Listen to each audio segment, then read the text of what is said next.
Começando mais um react, dessa vez trazendo pra vocês, já tem bastante tempo que eu não trago, sei, fiquei muitos vídeos dele sem trazer, mas trazendo, por quê? Por causa de um motivo muito especial. O Seijinho lançou um vídeo sobre uma das minhas franquias favoritas de filme. E vocês já sabem que eu sou o cara que vejo o Seijinho fazendo o humor dele e eu não consigo levar a ironia muito como ironia. Então às vezes ele fala umas coisas, eu falo, porra, discorda, eu vou lá e discordo. Então, sendo o fato de que ele vai falar de uma das minhas franquias favoritas de filme, vai ser engraçado porque vocês gostam de me xingar discordando do Seijinho, porque eu estou discordando dele. Então vai ser legal, acho que vai ser. O vídeo em questão é: Premonição era uma bagunça completa. Premonição eu acho muito bom, muito absurdamente bom. Adorei o sexto que saiu agora em cartaz, eu fui assistir no cinema. Nossa, que filme bom. Premonição é absurdamente bom. Tipo assim, muita gente gosta de Jogos Mortais, eu também até gosto, mas Premonição pega algo que Jogos Mortais fez, que é esse lance de tipo, pô, mortes de maneiras brutais, certo? Só que em Premonição tem aquele efeito dominó, aquele efeito borboleta, que uma coisinha cai aqui, que vai ali, que vai pra cá, que vai pra lá e de repente, pá! Tá ligado? Eu gosto, isso é legal. Isso dá aquela aflição que é bem da hora. Então, bora ver como que o Seijinho, o que o Seijinho vai falar sobre. O nome do vídeo em questão é Premonição era uma bagunça completa. Eu lembro do primeiro filme de Premonição? Mais ou menos, acho que eu vou mais lembrar vendo as cenas dele e tal. Mas, comenta aqui embaixo se você gosta de Premonição e qual que é o seu filme favorito da franquia. O meu é o terceiro filme, comenta qual que é o seu favorito. Deixa um like, hype o vídeo, faz tudo no começo, porque se você deixa pro final, você esquece, combinado? Dito isso, bora lá, 3, 2, 1, é play. E se um dia, por acaso, você sonhasse com a sua morte e conseguisse escapar dela? Bom, pelo visto, quando você faz isso, a morte volta pra te perseguir e ela tenta te pegar num estilo bem Tom e Jerry. Ela não tenta te pegar com doenças fatais ou acidentes inevitáveis, não. Ela tenta fazer o trabalho dela da maneira mais ineficiente possível, tal qual um funcionário querendo ser demitido pra pegar rescisão. Premonição é basicamente isso. É um filme sobre jovens tentando escapar de uma dona morte que está completamente capenga, desmotivada, depressiva, com burnout, e ainda assim eles não conseguem escapar dela. E é exatamente por isso que nós iremos investigar isso mais a fundo agora. Alex é um rapaz de 17 anos que está prestes a viajar com a sua escola para a fodendo França. Sim, o país França. E o máximo que a minha escola fez foi uma excursão para a incrível fábrica da Batavo, pra gente aprender como o iogurte é feito. Caralho, super Batavo. Divertido. E ainda assim eu acho que foi uma experiência mais cheirosa do que conhecer franceses. E claro que ele tá bem ansioso com isso, né? Imagina ficar 10 dias longe de seus pais em Paris, que é a cidade do amor. No mínimo 10 punhetas serão batidas. Mas meu amigo, como esse maluco tá paranoico também. Ele tá morrendo de medo do avião dele cair, sendo que ele tem 17 anos. Nessa idade você ainda acha que você é imortal. Eu com 17 anos andava de skate no meio da rua. Uma coisa é achar que é imortal, outra tipo assim, jovem tem isso, né, de achar que, porra, posso andar de madrugada na rua que eu não vou tomar um tiro, posso dirigir bêbado que eu não vou bater o carro. Agora, esse que é o ponto, jovem não tem medo de tudo aquilo que ele acha que tá no controle. Se o piloto do avião chegasse pro jovem assim e falasse, você pode pilotar o avião, acabou o medo. Ele ia falar, porra, dou conta, nunca nem sabe como que funciona o avião, ele vai falar, dou conta, e assumir o medo dele na hora. Agora, o jovem entrar no avião e ter que confiar que o piloto vai cuidar do avião, aí eles têm medo, né? Nessa idade você ainda acha que você é imortal. Eu com 17 anos andava de skate no meio da rua, no meio da noite, escutando música sem capacete, sem joelheira. Eu voltava pra casa, ia dormir sem escovar o dente e sem rezar o Pai Nosso. Mas por algum motivo esse moleque já tá pensando que vai morrer. Bom, e enquanto todos os adolescentes ficam fazendo baderna de adolescente ali no aeroporto, nosso amigo Alex fica procurando sinais em todo lugar pra confirmar que a porra do avião vai cair. Ele é a última pessoa que você quer ter como companhia no avião. Você pode estar o mais tranquilo possível pra viagem, sentado na sua poltrona. Vocês sabem qual que é a regra do avião? Vocês sabem qual que é a regra do avião? É bem simples. Pode estar qualquer passageiro com o cu na mão falando que vai morrer, gritando desesperado. Se as aeromoças estão tranquilas...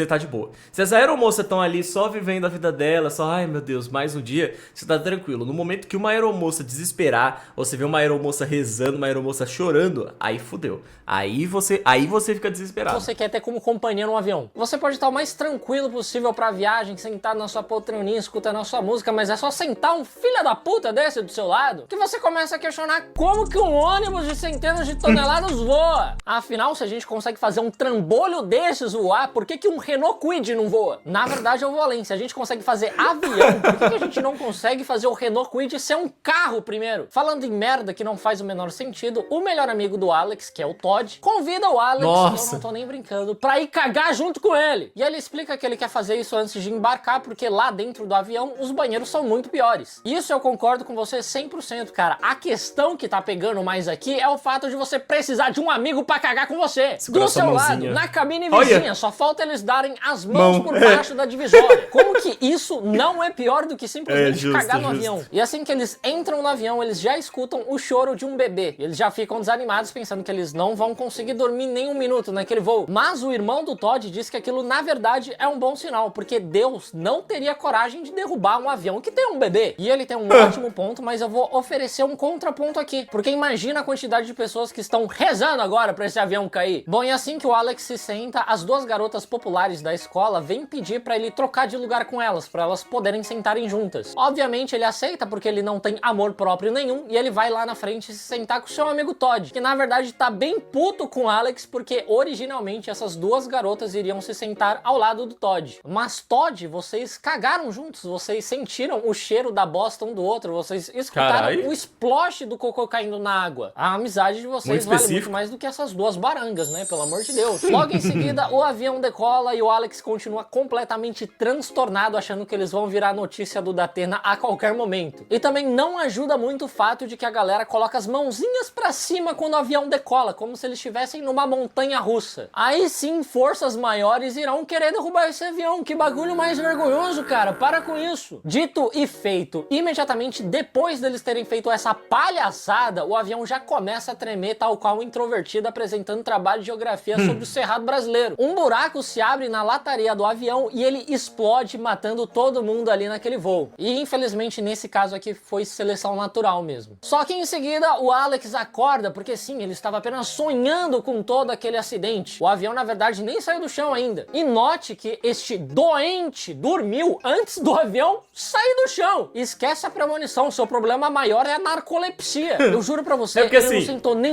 Não foi dormir, né? Tipo, ele teve ele tem a premonição acordado. A premonição é como se fosse um sonho vívido acordado. É tipo, você piscou, tipo, é como se você tivesse vivido, aí você voltou, sabe? Tipo, em segundos, tá ligado? O que eu saiba é tipo isso, né? Que ele apagou de verdade, tipo. Eu sei que é piada, mas assim, vai que alguém pensa, caralho, ele dormiu mesmo? Não, ele não dormiu. Por 30 segundos, dormiu e teve um pesadelo em que todo mundo morria. O sonho dele tá em velocidade 2x também, né? Naturalmente, depois de acordar, ele começa a gritar pra toda a tripulação que aquele avião vai cair. Fonte meus sonhos. E um colega da escola, um herói chamado Carter, finalmente se levanta pra acabar com essa palhaçada. Cara, porque pode apostar, qualquer pessoa dentro de um avião já pensou na possibilidade daquela merda cair. Mas estão todos, como seres humanos civilizados, tentando racionalizar esse medo. E estatisticamente é muito improvável de acontecer. Até o bebê deve estar tentando fazer isso. Aí levanta esse filho da puta e reacende o medo em todo mundo. Enfim, o Alex e o Carter começam a brigar e os dois são convidados a se retirarem do avião, tal qual dois Among Us. Inclusive, a primeira companhia aérea que implementar o sistema de votação do Among Us nos seus voos vai ter inventado o avião 2. A namorada do Carter, a Terry, também sai do avião para acompanhar o namorado. A professora Lilton também sai para não deixar os alunos sozinhos. O Todd sai porque ele é o melhor amigo do Alex. E uma garota Clear também sai porque ela também ficou bem preocupada ao ver o pânico nos olhos do Alex. E também tem um colega chamado Billy que perde aquele voo porque ele estava atrasado, muito provavelmente porque alguém entupiu a privada do banheiro. O Alex e o Carter novamente começam a brigar porque eles vão perder um dia inteiro de viagem. Só que bem nessa hora, o avião explode nos céus, igualzinho nos céus do Alex. E calma, se o cara... Assim, spoiler pra quem não sabe, mas o cara tava atrasado e mesmo assim ele morreu nesse filme? Eu não lembro qual que é o contexto pra ele morrer. Porque teoricamente, na premonição... Caralho, que furo de roteiro pica. Eu não sabia. Porque assim, se o cara se atrasou pro voo, ele... garantidamente não ia estar no avião. Ele não tá envolvido na premonição. E a regra é que as pessoas que eram para morrer no avião, a morte mata. O cara não ia estar no avião, o cara ia ter se atrasado de qualquer jeito. Não foi a premonição dele que fez o cara se atrasar, não entendi. Todo mundo fica em completo choque. Ninguém ia imaginar que a tática do bebê iria falhar desse jeito. E isso traz um novo alerta pra você não levantar a porra da mão quando o avião sai do chão, cara. Um tempo depois, o FBI chega pra fazer perguntas para os passageiros que desceram do avião antes dele explodir, né? Porque realmente ficou meio suspeito. Mas vale lembrar que esse filme foi lançado antes do atentado de 11 de setembro. Caralho, e é antes. exatamente por isso que esses passageiros não estão imediatamente presos por suspeita de terrorismo. O Alex conta toda a verdade, dizendo que ele sonhou que o avião ia explodir, por isso que ele decidiu descer. Mas sinceramente, cara, homem que prevê o futuro? Então, um pouquinho esquisito. Então, né, isso é verdade, né? Tipo assim, como que seria esse julgamento? Porque assim, não dá pra... não tem como provar que eles explodiram o avião, ao mesmo tempo que não tem como provar que eles não explodiram o avião. Afinal de contas, o avião explodiu, né? E eles são os únicos que saíram lá de dentro. E o moleque, assim, falou com todas as palavras: o avião vai explodir. Tá ligado? Então, tipo assim, real, né? Ele seria preso. Na realidade mesmo, ele seria preso. Cara, homem que prevê o futuro? Um pouquinho esquisito isso aí. Cara, eu não faço ideia do porquê, mas prever o futuro é um superpoder muito mais comum em mulheres. Da mesma forma que poderes envolvendo eletricidade são muito mais comuns em personagens negros. E personagens asiáticos Raio sempre negro, têm super superpoderes choque. relacionados à tecnologia ou à arte ninja. Os agentes não aceitam muito bem essa explicação, mas eles também não têm motivo nenhum pra manter o Alex sob custódia. Então assim que os pais chegam, Tempestade. todo mundo é liberado. 39 dias depois dessa tragédia, a escola do Alex presta umas homenagens às vítimas desse acidente. E muitas pessoas estão tratando o Alex muito mal, como se fosse culpa dele de alguma forma. Inclusive, a própria professora Lilton, essa puta desgraçada que só sobreviveu Caralho. por causa dele. Ela tá muito brava com ele, ela não olha nem na cara dele. Caralho, porra! Seja pelo menos profissional. Mas ela só tá assim porque, na verdade, ela tá se sentindo culpada. Porque ela tinha uma escolha a ser feita. Ela podia ficar no avião ou podia o professor de francês ficar no avião. E quem ficou foi o professor de francês. E aí ele acabou virando um croissant de presunto e queijo, mas sinceramente eu vejo mais como culpa da escola por ter aula de francês no currículo. Ninguém pediu essa merda. Por outro lado, o Todd, o melhor amigo do Alex, ainda gosta muito dele, mesmo tendo perdido o irmão dele ali naquele acidente, né? É preciso muito mais do que um acidente aéreo pra separar dois amigos que cagam juntos. Mas ele tá evitando de conversar com o Alex porque o pai dele não aceitou a morte do filho e tá culpando o Alex por isso também. Não, o Alex não salvou nenhum bebê, quem dirá o seu filho. A outra que não tá brava com o Alex é a Clear, que até dá uma flor pra ele, agradecendo ele por ter salvado a vida dela. Ela é a única que agradece o Alex por ter dado aquele chilique no avião. Aliás, o Alex tem que dar graças a Deus que aquele avião explodiu, né? Que senão ia ser bem vergonhoso pra ele. Então... Bom, quando o Todd volta pra casa, ele começa a sentir uma presença esquisita no banheiro dele, como se a própria morte estivesse se espreitando, tentando pegar ele desprevenido. Ele sente aquele calafrio, aquela sensação sinistra, e isso vindo de um cara que consegue cagar no banheiro junto com outra pessoa. Não é fácil deixar ele que é bem desconfortável sinistro. no banheiro. Mas ele tá tão nervoso que ele até se corta fazendo a barba. Algo que não Ué, aconteceria se ele tivesse... Zoe com total... Mano, essa gilete aqui é uma merda, tá? Isso aqui eu não julgo o cara ter se cortado, porque isso aqui, pra ele não ter se degolado, é dor pulo, pô. Essa gilete é muito ruim, cara, é muito ruim. Eu já tentei usar uma gilete dessa, eu não tive coragem.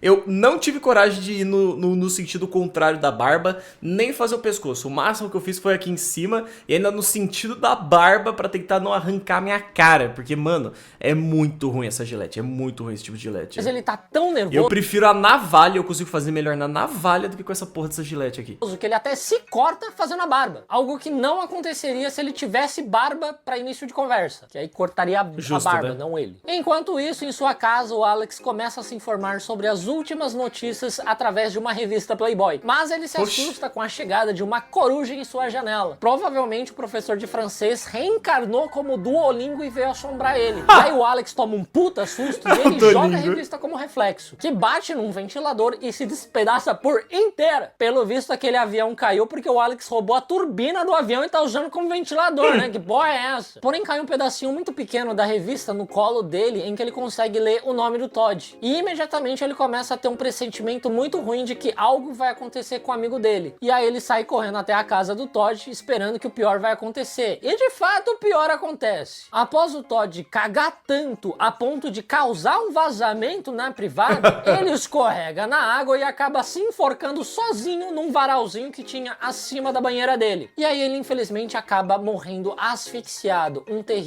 terrível acidente. Porém, um bem engraçado também. Porque a qualquer momento ele poderia simplesmente ter ficado de pé, que ele já não morreria asfixiado. Mas não, ele preferiu ficar escorregando ali na banheira. Amigo, o Seijinho já ficou de pé numa banheira enquanto alguma coisa tá te enforcando? Eu sei, é muito específico, mas eu imagino que seja muito escorregadio. Igual um idiota. No dia seguinte... Eu já apanho pra ficar de pé numa banheira, sem estar sendo enforcado, imagina enforcado. O Alex vai até a casa da Clear, porque ele viu ela perto da casa do Todd na noite anterior. E ele veio perguntar pra ela o que ela tá fazendo ali, né? Ela explica que na noite do acidente do avião, ela sentiu o mesmo pânico que ele sentiu. E da mesma forma, na noite anterior, ela também sentiu a preocupação dele com o Todd. O que significa que ela provavelmente também sentiu ele lendo a Playboy, né? E o Alex conta pra Clear que ele ainda está sentindo a morte rodeando eles. E que talvez o Todd tenha sido apenas o primeiro. Só que estão dizendo por aí que o Todd cometeu o oposto de viver. E o Alex queria confirmar se isso é verdade mesmo, porque o Todd não parecia deprimido. A maluca da Clear então sugere que eles vejam o corpo do Todd lá no necrotério. Porque, claro, essa com certeza é a segunda melhor opção, logo depois da opção de simplesmente esperar sair o relatório da autópsia. Mas por que esperar, né? E o idiota do Alex ainda aceita. Afinal de contas, o Todd é aquele tipo de cara que ficaria muito orgulhoso do Alex por ele estar usando a morte dele como desculpa pra sair num date com a esquisita que quer ver cadáver. O Todd com certeza tá onde quer que ele esteja. Então eles invadem o lugar e eles topam com o legista. Mas ao invés dele brigar ou expulsar eles de lá, mano, ele não dá... A explicação sobre esse legista aqui, que foi dada agora no Premonição 6, eu sei que teve gente que não gostou, porque tinha pessoas que queriam que fosse algo místico, tinha gente que queria que ele fosse a própria morte, tinha gente querendo que não sei o que não sei o que. Pô, eu achei tão satisfatória o lance dele, tá ligado? Porque o lance dele, pra quem não viu, fica um mini spoiler aí, mas não sei se... Tá ligado? Não sei se vocês ligam tanto. Mas o lance dele é que ele também é um dos sobreviventes, tá ligado? Falei muito, tá ligado? Muito rápido. Mas o que acontece é que a morte, ela tá indo atrás... Não simplesmente de qualquer pessoa, mas as pessoas que sobreviveram numa torre que a menina do Premonição 3 lá, a véia, salvou. E esse aqui é a penúltima família, ele é basicamente a penúltima linha genealógica das pessoas salvas nessa torre. E a velha lá, aí tipo assim, por isso que ele sabe, basicamente, ele viu as pessoas que sobreviveram na torre, que ele sobreviveu, morrerem. Então ele sabe como que a morte funciona. Eu achei isso muito bom, pô. Eu achei porque faz sentido, sabe? As explicações que ele sempre deu serem muito certeiras e tá ligado? E diretamente sobre o que tá acontecendo, porque ele viveu isso, ele sabe? Então, tipo assim, não precisou ser algo místico, foi só algo que fez muito sentido, pô. A mínima pra presença deles. Na verdade, ele parece apreciar essa visita e ele ainda explica pro Alex que a morte tem um plano para todos. Só que ele estragou esses planos ao simplesmente sair daquele avião. Agora, por que caralhos um legista tá falando como se ele fosse um Shinigami do Death Note que virou CLT? Eu não sei. Mas isso deixa os dois bem assustados. Até porque ele confirma que o Todd não cometeu o oposto de viver. Ele morreu de pura burrice mesmo. E já fica aqui o meu registro em vídeo que se eu morrer de uma maneira estúpida, por favor, falem que eu cometi o oposto de viver. No outro dia, o Alex conta pra Clear que ele realmente acha que a morte tá vindo atrás de todo mundo que sobreviveu àquele acidente. Porque, pelo visto, a morte também tem que bater meta no final do mês. E eles precisam procurar novos padrões pra fugir da morte novamente, igual aquela pista sobre a morte do Todd. Só que assim, quem exatamente tá enviando essas dicas pra eles? É a própria morte querendo brincar com ele ou é Deus tentando salvar a vida dele? Porque de qualquer forma tá fazendo um péssimo trabalho, tá? Eu, por exemplo, jamais iria interromper a minha bronha pra salvar a vida de um amigo meu. Em seguida, o Carter aparece junto com a namorada dele, a Terry. O lance é que é a própria morte, né? Porque querendo ou não, dar essas dicas pra eles é o que vai movimentar as pessoas pra seguir o caminho que elas vão morrer. Então, tipo assim, é a própria morte que tá dando essas dicas pra tornar o jogo mais divertido, tá ligado? E novamente ele começa a brigar com o Alex como se fosse fosse culpa dele também o Todd ter morrido igual um idiota. A Terry pede pro Carter parar com isso pra ele seguir logo com a vida dele, só que ironicamente quem não segue com a vida dela é a Terry, porque logo em seguida ela é atropelada por um ônibus que passa ali a 300 por hora, quase tão rápido quanto aqui.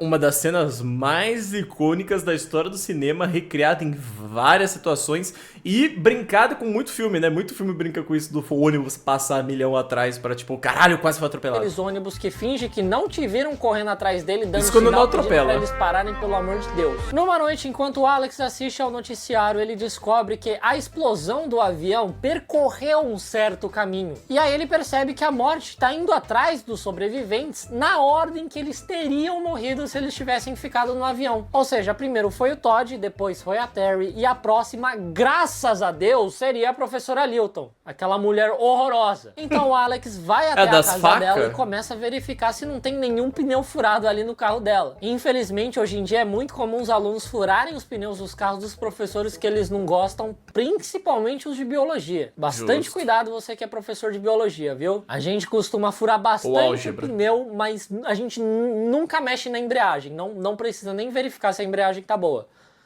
A gente não sabe boicotar a embreagem, é muito avançado, muita engenharia, a gente não sabe. Fica a dica. Mas a professora acaba avistando o Alex mexendo ali no carro dela e ela chama os agentes do FBI que estão investigando o caso. Eles levam o garoto até o interrogatório e lá o Alex explica que ele descobriu, né, o padrão, a ordem que a morte tá usando pra matar as pessoas que sobreviveram ao acidente. Novamente eles não acreditam nele, mas eles liberam ele mesmo assim porque eles também não têm prova nenhuma que conecte o Alex a essas mortes misteriosas que estão acontecendo. Afinal, não tem como um moleque de 17 anos controlar um ônibus pra atropelar uma menina. Eu acho que esses agentes do FBI precisam urgentemente fazer uma transição de carreira. Minha sugestão pessoal seria pra eles fazerem um curso de lógica de programação. Caralho, demorou pra ver essa propaganda, hein?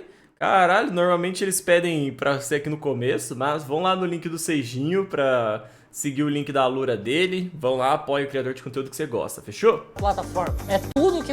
Agora, voltando pro vídeo. Bom, depois desse interrogatório completamente inútil, o Alex sai correndo pra tentar salvar a professora Lilton, mas novamente ele chega tarde demais. Esse cara tem um poder mais inútil que eu já vi, ele não consegue salvar ninguém. E eu vou ter que te explicar o jeito que essa imbecil morre, porque é muito estúpido. As facadas, né? Completamente Looney Tunes. Primeiro, ela ferve água pra tomar chá, só que ela toma um jump scare da caneca dela, só porque ela viu o logo da escola que ela trabalha, né? Ela, ai meu Deus. Daí ela esvazia essa caneca e enche ela com vodka gelada, e ela ainda coloca gelinho por cima. Nisso, a caneca que tava muito quente, agora tá muito gelada, ela trinca. E aí ela vai bebendo e andando pela casa e uma hora pinga um pouquinho de vodka em cima do monitor do computador dela, que aliás não tá nem ligado. Mas isso é o suficiente pra causar um curto-circuito que começa a sair fumaça do monitor e a tela do monitor simplesmente explode, jogando um caco de vidro direto na garganta dela. Cara, é simplesmente genial. Mano, eu nunca teria... Tem um caso real de um cara que morreu, mas não foi o monitor do PC, foi o micro-ondas. O vidro do micro-ondas voou e cravou exatamente assim na garganta. Tanto que eu acho que essa morte é inspirada nessa que aconteceu no mundo real, né? Que o caco de vidro do micro-ondas explodiu e fincou no pescoço do cara. Pensaram nisso. A casa também começa a pegar fogo por conta da explosão e do rastro de vodka que ela deixou por toda a casa. E ela ali já no chão, agonizando de dor, ela levanta o braço pra tentar pegar uma toalha que tá em cima da mesa, pra tentar parar o sangramento. Só que nisso ela derruba um monte de faca em cima dela, que obviamente todas caem com a ponta apontada pra baixo. Pra ela. Porque isso é uma regra do cinema. A faca nunca cai de lado, nunca cai com a parte do cabo voltada pra você. Faca sempre cai assim, com a ponta em cima de você. Nessa hora o Alex chega pra tentar ajudar, só que uma nova explosão faz com que uma cadeira caia em cima exatamente de uma das facas que tava fincada nela, fincando mais ainda. É engraçado demais, parece que a morte odeia tanto essa mulher quanto o espectador. Nessa hora eu já tava de pé aplaudindo. Percebendo que não tinha mais como salvar ela, o Alex sai correndo de lá e por fim a casa dela explode. Ali realmente a morte tinha alguma coisa pessoal contra contra essa mulher. Depois disso, a Clear, o Carter e o Billy começam a procurar pelo Alex, porque ele tá foragido da justiça, né? Encontraram as digitais dele nas facas lá que mataram a professora Lilton e tem pegadas dele, né, pela casa dela. E é exatamente por isso que você nunca vira amigo de seus professores, tá? Olha o que acontece. A Clear encontra o Alex ali no meio do mato e pede ajuda pra ele, porque ele é o único que sabe quem vai ser o próximo alvo da morte. Sendo também que até agora ele também não conseguiu salvar ninguém, né? Grande bosta ele saber quem é o próximo. Só que aí quando todos eles entram no carro do Carter, o próprio Carter começa a surtar achando que ele vai ser o próximo a morrer. E aí ele começa a acelerar com tudo, dizendo que é ele que controla o destino dele, ele que decide quando vai morrer. Do nada virou o Vin Diesel nihilista. E aí ele quase mata todo mundo ali no trânsito, só que uma hora ele finalmente para, na linha do trem. Todo mundo fica desesperado, sai imediatamente do carro e eles ficam pedindo pro Carter sair, só que ele continua se rebelando contra a morte. Quando o trem tá bem próximo, ele finalmente volta à realidade, ele decide sair, só que o cinto de segurança dele emperra. E aí o Alex, pela primeira vez na vida, decide ser útil e ele finalmente consegue salvar a vida de alguém propositalmente. Ele tira o Carter de lá, só que eles nem têm tempo de comemorar, porque logo em seguida o Billy é decapitado por um pedaço de metal que sai voando ali do trilho do trem. Assim, se esse filme ensina alguma coisa, é como veículos são muito perigosos, né? Pra caralho! De avião, carro, ônibus, trem. E aí o Alex fica tipo, eureka! Porque o próximo a morrer era pra ter sido o Carter, mas como o Alex salvou o Carter, a morte pulou a vez dele e foi pro Billy. Sim, a morte é bem desapegada, não deu certo com um, vamos pro próximo. Ela é basicamente um entregador do correio. Toquei a campainha uma única vez, ninguém atendeu, vou pra minha casa e encerrei meu expediente. E com o Billy morto, o próximo alvo da morte agora é o próprio Alex. E é exatamente por isso que ele decide se esconder numa cabana abandonada do pai da Clear. Sim! Um lugar que é basicamente um workshop de acidente doméstico. Tem corda, faca, prego exposto, serrote. Deve ter um monte de caco de vidro porque as janelas estão tudo quebradas. Estaca de madeira. Tanto que ele é quase perfurado pela ponta de um serrote. Daí o FBI começa a fazer visitas frequentes a Clear, pressionando ela para ela contar aonde o Alex está escondido. E uma hora ela acaba contando porque ela também tá preocupada com ele, né? Faz tempo que ele não dá notícias. Só que quando o FBI já tá a caminho de lá, o Alex se lembra de um detalhe muito importante. Ele trocou de lugar no avião. Então não é pra ser a vez dele agora, é pra ser a vez da Clear. Além dele ter sido muito burro e ter esquecido disso, todas as vezes que ele quase morreu naquela cabana foram 100% culpa dele. A morte não teve um dedo nisso, era tudo burrice dele. Então ele sai correndo de lá pra salvar a Clear, novamente se esquivando do FBI. Sim, o FBI toma muitos olés de um garoto de 17 anos. Enquanto isso, a nossa pobre Clear está fugindo desesperada de um fio desencapado que tá perseguindo ela igual uma enguia elétrica. Maior inimigo... Ela tenta pegar o carro dela. Maior inimigo da história de Ben 10, tá? Ninguém dá conta do fio desencapado. O desencapado que tá perseguindo ela igual uma enguia elétrica. Ela tenta pegar o carro dela pra fugir de lá, só que o carro fica emperrado e o Alex chega bem nessa hora. Só que ele não consegue se aproximar do carro por causa do fio desencapado, que ele tá realmente assim, impedindo ele de chegar perto. E pra piorar, o carro dela começa a pegar fogo. E a essa altura do campeonato, eu só acho que a morte gosta de matar as pessoas com automóveis. Então, sem outra escolha, o Alex decide segurar aquele fio desencapado pra Clear conseguir fugir daquele carro. E assim que ela consegue sair do carro, ele explode, explodindo o Alex junto. Infelizmente, o Alex sobrevive e 6 meses depois, o Alex, o Carter e a Clear vão juntos até Paris. Eles vão lá fazer a viagem que era pra eles terem feito. Sim, os 3 juntos que foram marcados de morte pela própria morte, decidiram simplesmente subir juntos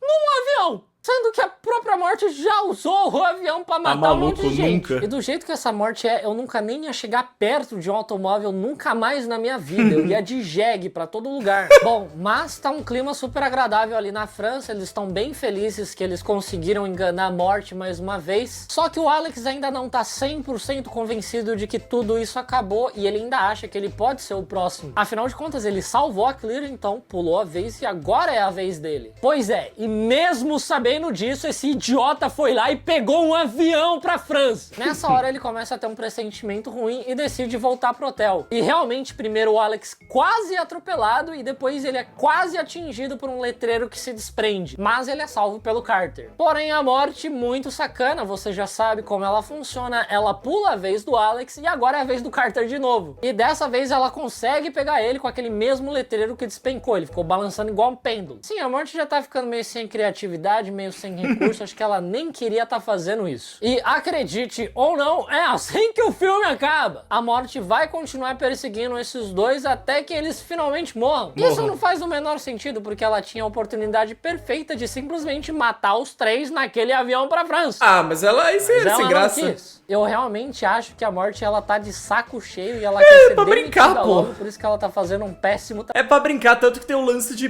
possivelmente é a própria morte que dá a premonição, né? Tipo assim, pô, eu vou criar... É tipo o Predador, tá ligado? O Predador não solta os ET no planeta pra caçar. Então, a morte dá essa premonição pra, tipo, tentem sobreviver que eu vou caçar vocês. É meio que isso, né? Tipo, acho que a melhor leitura pra esse filme é isso. Trabalho. E os personagens estão tipo, caramba, a morte é muito mirabolante, eu preciso escapar dela. E ela tá ali dando todas as oportunidades possíveis pra eles escaparem dela. Ela tá dando dicas pra eles escaparem dela e eles estão, nossa, é muito difícil, não consigo escapar. Ou seja, a minha conclusão desse filme é quando você receber um mau atendimento em algum serviço, você tem que avaliar como estrela só, porque às vezes essa pessoa tá tentando ser demitida e você tá impedindo ela dando 5 estrelas. A lição desse filme é seja maldoso com pessoas que atendem o público?